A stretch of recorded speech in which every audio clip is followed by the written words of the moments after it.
नमस्कार दोस्तों, हमारी आज की कहानी का नाम है आदतें। हेलो मम्मी, कैसी हैं आप? सुहाना ने अपनी मम्मी संगीता से पूछा, जो उसके भैया की शादी के बाद अपने बेटे और बहू के पास कुछ दिनों के लिए रहने के लिए गई थी। बढ़िया बेटा, और तुम कैसी हो? संगीता ने भी खुश होकर जवाब दिया, मैं भी बहुत बढ़िया हूँ। और मम्मी, भाभी के साथ तो बड़ा मज़ा आ रहा होगा आपको? फिर से सुहाना ने प्रश्न दाग दिया। हाँ, सचमुच बहुत मज़ा आ रहा है। शादी के बाद उसके साथ रह नहीं पाई, लेकिन अब उसके साथ रहकर दिल को सचमुच सुकून मिल रहा है, संगीता ने मुस्कुराते हुए कहा। और क्या मम्मी, अब जब बेटे की शादी की है तो बहू के साथ भी तो रहने का मन करता ही है। और वैसे आप कर क्या रही थी? बस तैयार हो रही थी। क्यों, कहीं जा रही हैं क्या? हाँ बेटा, तुम्हारे भैया भाभी मूवी देखने जा रहे हैं, तो पापा और हम भी साथ में जा रहे हैं, संगीता ने खुशी खुशी जवाब दिया। लेकिन मम्मी, आपको तो मूवी देखने का बिल्कुल भी शौक़ नहीं है, फिर आप अचानक कैसे तैयार हो गईं मूवी देखने के लिए?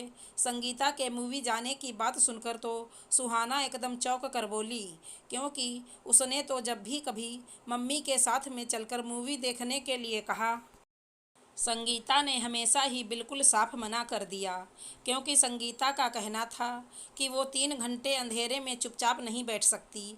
हालांकि कभी कभी सुहाना को बुरा भी लगता था, क्योंकि उसके पापा योगेश को थिएटर में जाकर मूवी देखने का बड़ा शौक़ था। लेकिन संगीता की वजह से उन्होंने भी मूवी देखना छोड़ दिया, और आज बेटे बहू के साथ मूवी तो सुहाना का चौंकना लाजमी भी था। सुहाना बेटा, तुम्हारा चौंकना ठीक है, लेकिन पता नहीं क्यों बहू का आग्रह टाल नहीं पाई। और फिर बच्चों ने यह भी कहा कि अगर आप नहीं चलोगी तो हम भी नहीं जाएंगे, जबकि कुमुद बहू का ये मूवी देखने का बहुत मन था। मैं उसका मन भी नहीं मार सकती।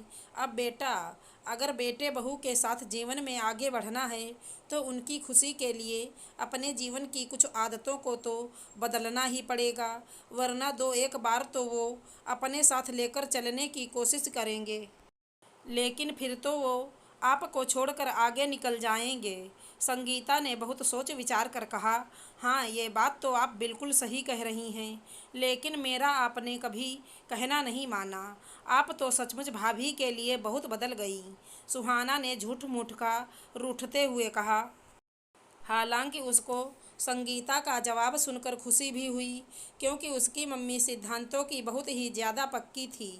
लेकिन उन्होंने अपनी बहू की खुशी के लिए खुद को बदलना सोचा तो बहुत ही अच्छा लगा उसको। उसने शादी के ही समय महसूस किया था कि सबको गर्म रोटी खिलाकर खुद गर्म रोटी खाने वाली मम्मी बहू के साथ बैठकर आराम से कैसरोल में रखी रोटियां खा रही थी। हमेशा से हाथ से कपड़े धुलने की हिमाकत करने वाली मम्मी वॉशिंग मशीन से कपड़े धुल रही थी। बिना नहाए रसोई में ना घुसने देने वाली मम्मी भाभी के बिना नहाए रसोई में जाने पर आपत्ति नहीं कर रही थी। बिना नहाए धोए कुछ भी ना खाने देने वाली मम्मी भाभी के बिना नहाए धोए खा लेने पर शांत थी। घर पर कभी भी प्याज नहीं आ सकता था, बाहर चाहे कोई कुछ भी खाए, लेकिन भाभी के सब्जी के साथ प्याज मंगाने पर भी उनकी तरफ से कोई टीका टिप्पणी नहीं थी। सचमुच एक सुखद बदलाव की शुरुआत हो रही थी। बेटा, तुम खुद समझदार हो, और कोई बात नहीं, इस बार जब तुम हमारे पास आओगी तो मैं तुम्हारे साथ भी मूवी देखने ज़रूर चलूँगी। अच्छा, अब फ़ोन रखो, क्योंकि बच्चे तैयार होकर आते होंगे और मुझको भी तैयार होना है, वरना मूवी शुरू हो जाएगी, संगीता ने फ़ोन रखते हुए कहा। सुहाना को ये सुनकर सचमुच बहुत अच्छा लग रहा था कि उसकी मम्मी ने समय के बदलाव को आगे बढ़कर स्वीकार कर लिया था। आशा करती हूँ हमारी कहानी अच्छी लगी होगी। धन्यवाद दोस्तों।